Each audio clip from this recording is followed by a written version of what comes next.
햇님을 찾아가는 아이. 김유경. 점순이 누나.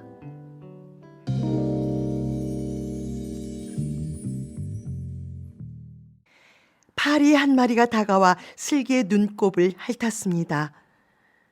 슬기는 손을 흔들어 파리를 날려보냈습니다. 하지만 파리는 금방 다시 돌아와 자꾸 눈을 간질간질 건드렸습니다. 이놈의 파리들이! 슬기는 파리채를 찾아들고 파리를 쫓았습니다. 두세 마리의 파리들은 파리채를 요리조리 피하며 온 방안을 앵앵거리며 날아다녔습니다. 슬기는 파리채를 던져놓고 다시 볼펜을 들고 글씨를 쓰기 시작했습니다. 그러나 웬일인지 자꾸 삐틀삐틀하게만 그려질 뿐 잘 되지 않았습니다. 슬기는 신경질이 났습니다. 몸이 갑자기 더워졌습니다. 윗도리를 벗어 던지고 막 엎드리는데 파리가 또 와서 대들었습니다. 슬기는 파리채를 들고 벌떡 일어났습니다. 파리는 엥 하고 날아가 밥상 위에 앉았습니다. 밥상 위에 앉은 파리는 앞발을 비비댔습니다. 마치 슬기에게 잘못했다고 싹싹 비는 것 같았습니다. 하지만 약이 오를 대로 온 슬기는 씩씩거리기까지 했습니다. 요번에는 놓치지 않아야겠다고 생각하면서 살금살금 다가가서 힘껏 파리채를 내려쳤습니다. 순간 우당탕 쿵쾅 하고 반찬 그릇이 깨어져 박살이 났습니다. 슬기는 그만 올상이 되었습니다. 겁이 났습니다. 이제 할아버지가 회초리로 종아리를 때릴 것이라고 생각하니 눈물이 나왔습니다. 슬기는 주먹으로 눈물을 쓱쓱 문질렀습니다. 하지만 울고 있을 수만은 없었습니다. 할아버지가 오시기 전에 얼른 치워야겠다고 생각했습니다. 슬기는 쓰레기통을 가져다가 깨진 유리 그릇을 담았습니다. 쏟아진 반찬도 담았습니다. 하지만 고추장은 쉽게 담을 수가 없었습니다.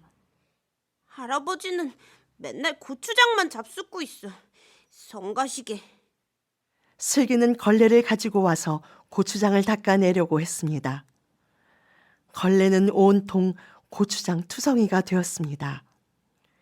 걸레질을 하면 걸레에서 방바닥에 고추장이 묻고 그걸 닦으면 또 묻고 방안은 고추장으로 맥질이 되었습니다. 그때였습니다. 에헴! 기침을 하시며 할아버지가 방문을 열고 들어오셨습니다. 슬기는 그만 깜짝 놀라 달아나르다가 방바닥에 발라진 고추장에 그만 미끄러져 엉덩방아를 쿵 하고 찧었습니다. 슬기는 무안하여 큰 눈을 또글또글 골리며 버뜩 일어나려고 애를 썼습니다. 하지만 비닐 장판 위에 칠해진 고추장은 여간 미끄러운 게 아니었습니다. 슬기는 다시 쾅 넘어지면서 방바닥에 뒤통수를 쿡 찧었습니다. 야, 이놈아! 방바닥에 고추장 발라놓고 스키 타는 놈도 있더냐? 왜 그리 말썽만 피우느냐?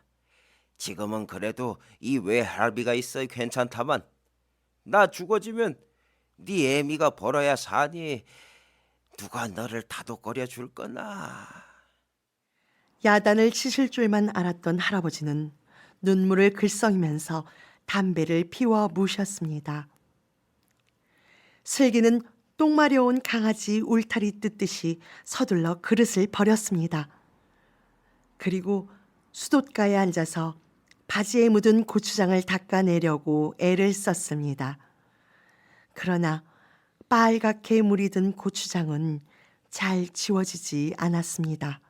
뭘 하는 게냐? 고추장 닦아요. 바지 벗어 세탁기에 넣고 들어와. 회초리도 가져오고. 들어갈게요, 할아버지. 슬기의 말소리는 떨렸습니다. 얼른 일어나 바지를 벗어 세탁기에 넣고 방으로 들어갔습니다. 언뜻 엄마 말이 떠올랐습니다. 잘못했을 때는 무엇을 잘못했는가를 확실히 말하고 용서를 빌어야 한다. 슬기는 할아버지 앞에 가서 무릎을 꿇고 앉았습니다. 할아버지, 용서해 주세요. 파리를 잡다가 잘못해서 그랬어요. 일부러 그런 것은 아니에요. 정말이에요, 할아버지. 회초리는? 슬기는 마지못해서 할아버지께 회초리를 내밀었습니다. 그러는 슬기의 가슴은 몹시 두근거렸습니다. 할아버지가 회초리를 받자 슬기는 파랗게 질려 울면서 무릎걸음을 쳤습니다. 엄마, 할아버지 무서워. 엄마한테 갈래. 엄마! 토끼가 제 도토리 방귀에 놀란다더니 네 놈이 그 꼴이구나. 할아버지는 얼기설기 주름살을 그리며 시물거렸습니다. 울음을 그친 슬기는 알쏭달쏭한 할아버지의 눈치를 살폈습니다. 할아버지는 문간 밑에 회초리를 밀어놓고 비닐봉지에서 바나나를 꺼내 슬기에게 내밀었습니다. 할아버지, 고맙습니다. 슬기는 바나나를 받았습니다. 굵은 바나나가 10개도 더 넘었습니다. 할아버지도 잡수세요. 슬기는 바나나 하나를 뚝 떼어 할아버지에게 내밀었습니다. 너도 먹어라. 할아버지는 바나나를 받았습니다. 네, 할아버지. 눈물 닦고. 슬기는 채 마르지 않은 눈물을 옷소매에 닦으며 억지 웃음을 지었습니다. 이리 와. 할아버지는 부드럽게 무릎을 내밀어 보였습니다. 슬기는 할아버지 무릎에 살그머니 앉았습니다. 이 할애비가 무섭더냐?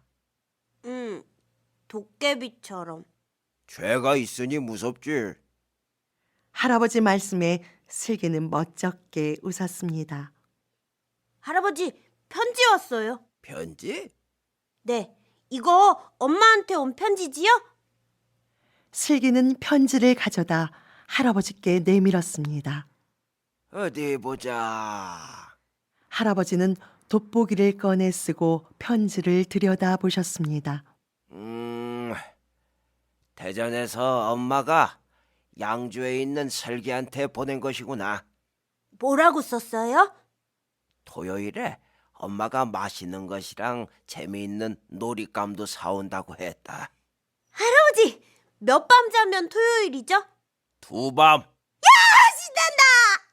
할아버지, 저 글 가르쳐 주세요.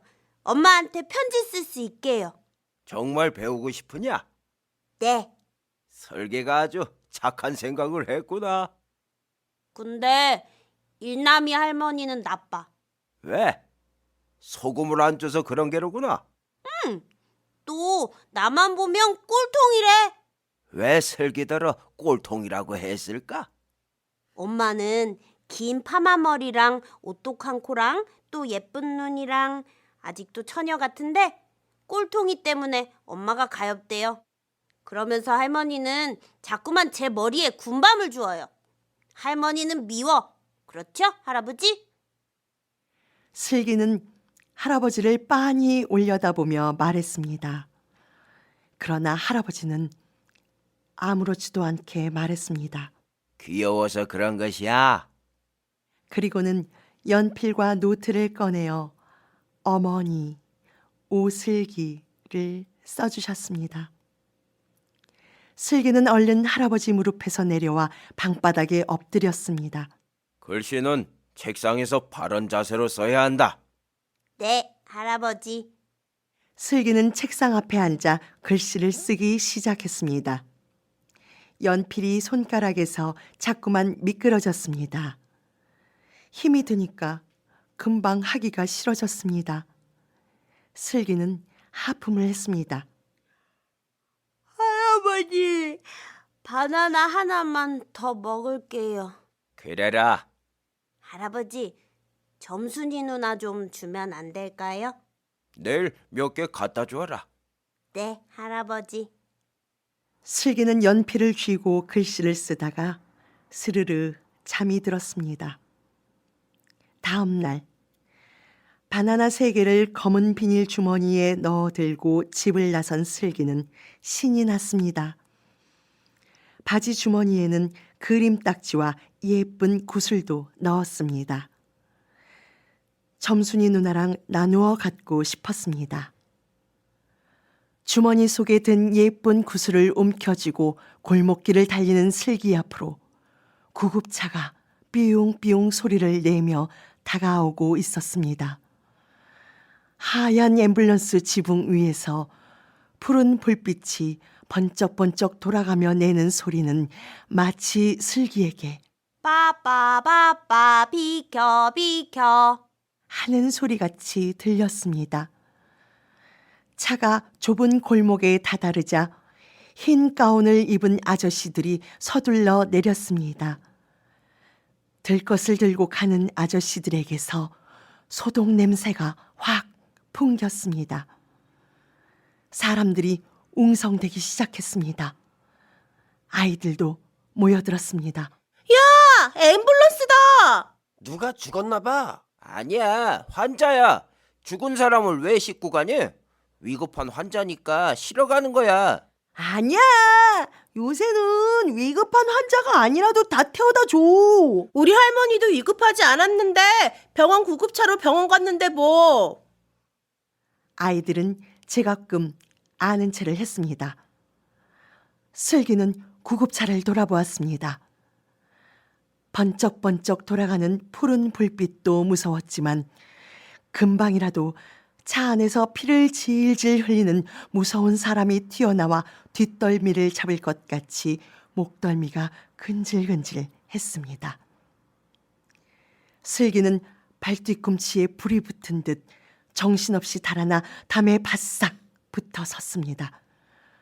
가슴이 콩닥콩닥 뛰었습니다. 슬기는 눈을 부릅뜨고 바나나를 가슴에 꼭 안고 서 있었습니다. 곧 이어 들것에 실려 나온 사람이 있었습니다. 점순이 누나였습니다. 누나 어디가? 슬기는 점순이 누나 곁으로 다가서며 물었습니다. 하지만 대답이 없었습니다. 누나, 이 바나나 할아버지께서 누나 갖다 주라고 하셨어. 슬기는 들것을 따라가며 점순이 누나의 가슴에 바나나를 얹어주고 주머니 속에서 구슬 3개를 꺼냈습니다. 누나, 이 구슬도 가져.